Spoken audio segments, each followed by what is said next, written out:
लोग 116 गांव 84 मौजा के जो गांव है, लोग है, दीदी है, या जो भी है, काका मौसी पीसा, हम लोग अपना हक अधिकार लेके ही रहेंगे सर। ये हम लोग पीछे नहीं हटेंगे सर, हमारा पीछे नहीं हटेंगे सर। इसके लिए हम लोग को चाहे कोई 84 मौजा 116 गांव है, 4350 एकड़, 350 एकड़, एक जिला के बराबर, धनबाद शहर के बराबर हमारा, एक जिला के बराबर हमारा विस्थापित। 1 तारीख से निकले हुए हैं और 3 तारीख तक राजभवन तक पहुंचे हुए सर। हम लोग, हमारी दर्द, हमारी पीड़ा है, यहाँ पर काफी महिलाएं अक्टूबर से चल के जो आए हैं, 3 दिनों का पद यात्रा करते हैं। आप देख सकते हैं तस्वीरों में कि हमारी महिलाएं चल करके आई हैं, हमारी बूढ़ी बूढ़ी माताएं चल करके आई है, और कुछ महिलाएं तो बच्चों को कंधों में ले करके चली है। नमस्कार, जोहार। इस वक्त हमारे पीछे जो तस्वीर देख रहे हैं, ये तस्वीर जो है, ये तस्वीर विस्थापितों की तस्वीर है। यह तस्वीर है जो चांडिल डैम के विस्थापित हैं, या फिर झारखंड प्रदेश में आए दिन देखने को मिलता है कि विस्थापन को लेके एक मुद्दा जो है पूरा गरमाया हुआ है। चाहे वो चांडिल डैम का बात हो, चाहे वो बोकारो की बात हो, चाहे आपका धनबाद की बात हो, विस्थापन नीति को लेके ना बहुत बड़ा मुद्दा गरमाया हुआ है। और टाइगर जयराम महतो इस विषय पे कहते हैं कि विस्थापन नीति झारखंड में लागू होना चाहिए। ये जो तस्वीर जो साफ देख रहे हैं, ये तस्वीर चांडिल डैम का है, ईचागढ़ क्षेत्र चांडिल का है, यानी कि चांडिल के विस्थापित ये नजर आ रहे हैं। 3 दिन से लगातार 3 दिनों से पद यात्रा करते हुए आज रांची का राजभवन पहुंचे हुए हैं। और मैं बता दूं कि लगातार 3 दिनों से पूरे प्रदेश में मूसलाधार बारिश हो रही है। ना जाने कितने घर ढह गए हैं, ना जाने क्या क्या हो गया है, कितनी देखने को मिला है कि नौलखा डैम तक जो है सो बह गया है। इस बाबत भी 3 दिनों से लगातार जो पैदल यहाँ राजभवन तक पहुंचे हैं, क्या कहते हैं ये विस्थापित लोग, आइए हम जानने का प्रयास करते हैं। तो तस्वीरों में स्पष्ट देख सकते हैं कि लिखा हुआ विस्थापित अधिकार मंच। ये विस्थापित अधिकार मंच जो 84 मौजा 116 गांव जो विस्थापित हुआ है, उनके मुआवजा को लेके, उनके अधिकार को लेके आज जो है लिखा हुआ है कि आओ रांची राजभवन चलें। अधिकार पदयात्रा से 1 दिवसीय सत्याग्रह, ये सत्याग्रह आंदोलन के रूप में, जिस तरह से महात्मा गांधी जी सत्याग्रह आंदोलन किए थे, जस्ट लाइक उसी तरह का आंदोलन देखने को मिल रहा है। आइए हम जानने का प्रयास करते हैं। देखिए यहाँ विस्थापित अधिकार मंच, क्या नाम हुआ आपका? राकेश रंजन महतो। कहाँ से? चांडिल रसुनिया से।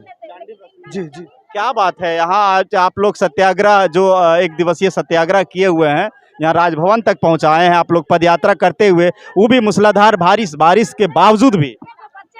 देखिए 16 जून 2023 से हम सारे लोग 116 गांव के विस्थापित, जब चांडिल डैम में 84 मौजा 116 गांव हम लोग विस्थापित हुए हैं, अनिश्चितकालीन धरना पर बैठे हुए हैं। लेकिन इस 110 दिन में अभी तक सरकार या विभाग की तरफ से कोई सकारात्मक पहल नहीं हुआ, जिस वजह से हम सारे लोग बाध्य हैं आज पदयात्रा करने के लिए। क्यों? ये बारिश, ये मूसलाधार बारिश भी हम सारे लोगों के लिए बहुत ही कम है। क्यों? क्योंकि हर साल विभाग और सरकार हमारे गांव के, हमारे घर तक पानी घुसाते रहते हैं। तो ये हम सारों के लिए आम बात है। पानी से हम लोग नहीं डरते हैं। अगर आंधी भी आता, तूफान भी आता, तो हम लोग रुकने वाले नहीं है, क्योंकि 42 साल का दर्द है। आज चांडिल डैम बन के 42 साल हो गया। 42 साल होने के बावजूद भी अभी तक ना हमें सरकारी नौकरी मिला है, ना मुआवजा मिला है, और ना ही पुनर्वास के लिए जमीन मिला है, जिस वजह से हम सारे लोग बाध्य हैं आज पदयात्रा करने के लिए। तो जहाँ विस्थापन किया गया है तो वहाँ तो कुछ दिया गया होगा? हाँ, दिया गया है। कोड़ियों के भाव पर 60 रुपया ढिसमिल, 60 रुपया ढिसमिल के दाम पर जमीन का पैसा दिया गया है। और जब शुरुआत किया, कुछ लोगों को 25,000 रुपया देकर पूरा हमारा अधिकार ले लिया गया है। उसके बाद उसको बढ़ाकर 75,000 कर दिया, उसके बाद बढ़ा के उसको 1,82,000 कर दिया, उसके बाद अभी 6,57,000 दे रहा। लेकिन ये 6,57,000 पूरी भ्रष्टाचार होता है। वहाँ एक तालमेल बना हुआ है। विभाग, जितने भी विभाग में पदाधिकारी है, ये सारे लोग, और कुछ हमारे चांडिल डैम विस्थापित में कुछ दलाल भी है, ये सारे लोग हमारे मुआवजा को आधा आधी करके बांट लेते हैं और हमारे अधिकार को समाप्त कर दे रहे हैं। इस वजह से हमारा हक हम तक पहुंचता ही नहीं। टोटल कितनी जमीन, कितने गांव होंगे? 84 मौजा 116 गांव है, 4,350 एकड़, 350 एकड़, एक जिला के बराबर, धनबाद शहर के बराबर हमारा, एक जिला के बराबर हमारा विस्थापित किया गया है। और अधिकार के नाम पर कुछ नहीं, सिर्फ आश्वासन मिलता है, सिर्फ आश्वासन मिलता है। जब जब बारिश होता है हमारे खेतों को डुबाया जाता है, हमारे घरों को, पिलर को कमजोर किया जाता है। जब जब वोट आता है, चुनाव आता है, तो सरकार बड़ी बड़ी बातें करते हैं। ये जो अभी वर्तमान सरकार है, ये भी हक छीनने वाला वादा खिलाफी सरकार है, क्योंकि इन्होंने सबसे पहले हमारे इचागढ़ विधानसभा पड़ता है 50, वहाँ पर उन्होंने सबसे पहला मुद्दा उनका था कि जैसे ही हमारी सरकार बनेगी सबसे पहले हम सारे लोग क्या करेंगे, विस्थापित आयोग गठन करेंगे। विस्थापित आयोग गठन करने के बाद सबसे पहला काम जो करेंगे, विस्थापितों का हक अधिकार दिलाएंगे। लेकिन आज सरकार कार्यकाल समाप्त होने की कगार पर है, लेकिन ये सरकार चैन की नींद सो रहा है, मौन धारण किया हुआ है। तो लगातार अब 42 सालों से आप लोग आंदोलन में हैं। लगातार आंदोलन थे हम लोग, इसके बावजूद भी सरकार नहीं सुन रही। नहीं, इससे पहले आश्वासन में लोग मानते थे, लेकिन ये हमारा अंतिम लड़ाई है और आर पार की लड़ाई है। इसके बाद हमारे अगला पीढ़ी या हमारे अगला साथी दोबारा और हम लोग आंदोलन नहीं करें। जब तक हक अधिकार नहीं मिलता है तब तक हम लोग लड़ते रहेंगे और लेकर ही रहेंगे।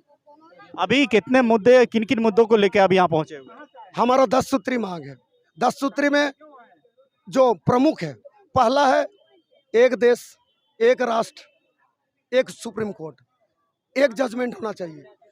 गुजरात और मध्य प्रदेश सरकार मिलाकर नर्मदा परियोजना में एक डैम बना था, जहां के विस्थापितों को सुप्रीम कोर्ट में 2017 में जजमेंट दिया था कि प्रत्येक विस्थापित परिवार को 60 लाख रुपया दिया जाए।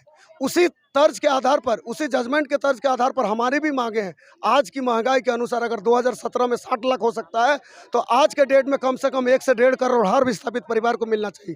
और अगर पैसा नहीं देते हैं, कोई दिक्कत नहीं, पैसा नहीं दीजिए, हर घर में एक सरकारी नौकरी दीजिए। और अगर सरकारी नौकरी भी नहीं दे सकते, पैसा भी नहीं देखते हैं, तो हमारी ज़मीन खाली कर दो, हम लोग अब खेती करके आजीविका चला लेंगे। कोई ज़रूरत नहीं, हम लोग अपना पानी खाली करो, हमारा ज़मीन वापस करो। झारखंड सरकार से पहले कुछ आश्वासन मिला था आप लोग को? इससे पहले 2022 में हम लोग अनशन किए थे। उस समय हमें कहा गया था, सरकार की तरफ से नहीं, विभाग की तरफ से, वहाँ से अनुमंडल पदाधिकारी की तरफ से, एडिशनल डायरेक्टर की तरफ से ये कहा गया था कि 6 महीना के अंदर आप सारे लोगों का सारा समस्याओं को समाधान किया जाएगा।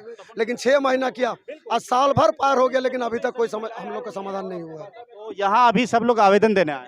जी, आवेदन देने आए। बस ये जैसे सत्याग्रह है, पदयात्रा, तो आवेदन ही हो?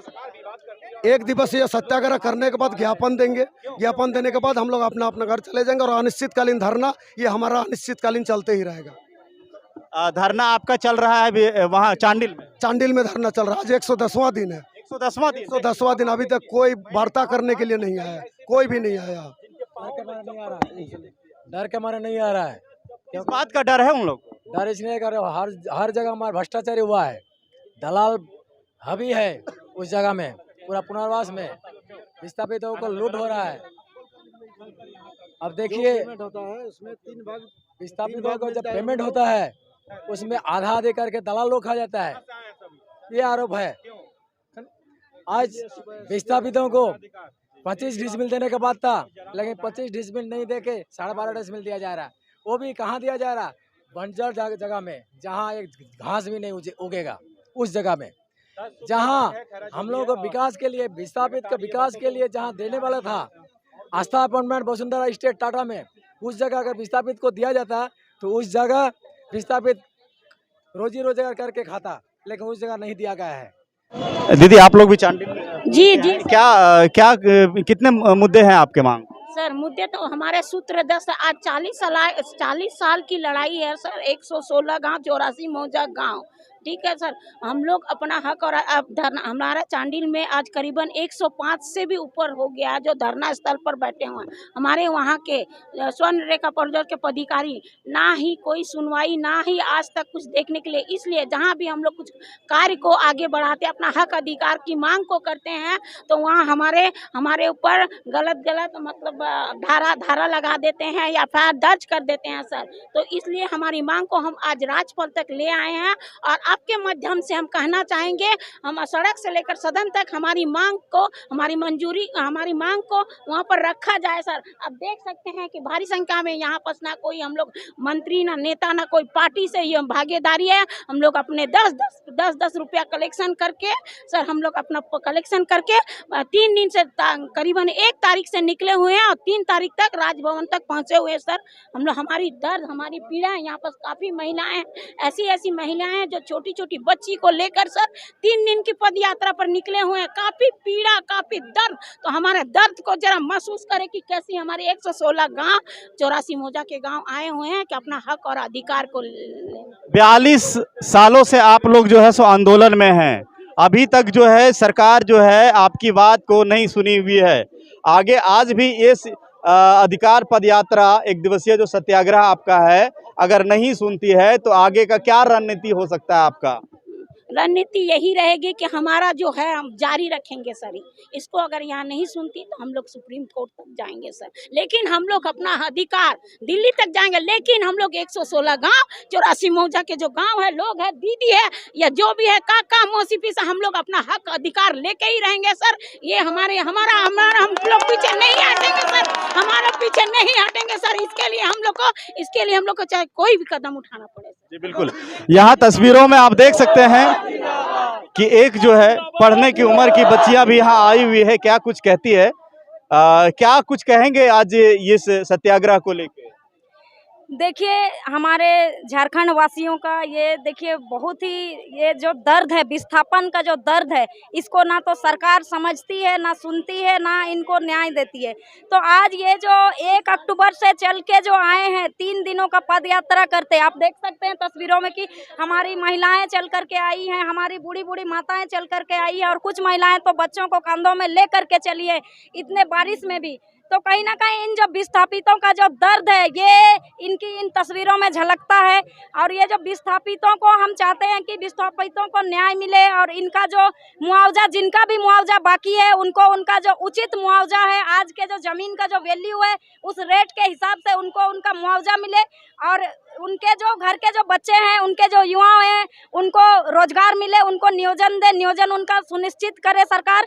तो और ये जो विस्थापित लोग आए हुए हैं, आज हम लोग माननीय राज्यपाल जी से वार्ता भी करेंगे और उनसे वार्ता करने के लिए अपनी जो पीड़ा है, अपनी जो तकलीफें हैं विस्थापितों की, उनको रखने के लिए आज हम लोग वार्ता भी करेंगे माननीय राज्यपाल जी से।